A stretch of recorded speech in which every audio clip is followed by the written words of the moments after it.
My friend the bishop was going to be the tribal chief. He was actually the heir of his tribe, and was selected to undergo training.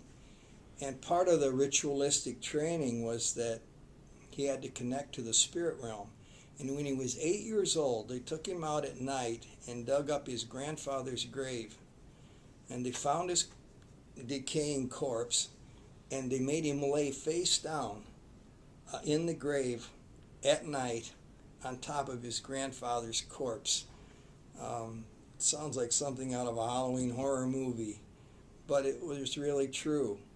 And what they did then, these elders took off their clothes and started to cut themselves and chant and play with rattles, and they would drip their blood down upon him as they were chanting, and they would then ask him to connect with the spirit of his grandfather.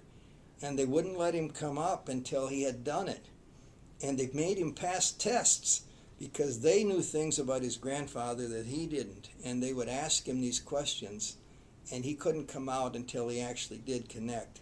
And he says he really did connect with the spirit of his grandfather. Well, he became the seer of the tribe, or the watchman. And he could actually, when he was 10 years old, could see enemy tribes coming to attack. He could see this in the spirit realm. He would tell the elders they'd arrange for their warriors to go out and ambush them on the way in. And he was very effective at that. Well, he was led to the Lord by some Baptist missionaries, and he lost his power. He lost his seeing ability.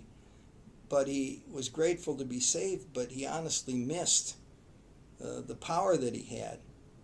And he went for several years and actually became a pastor, and then an elder in the church, and finally he was a district supervisor, and he still, in his heart, lamented the fact that he didn't have the power.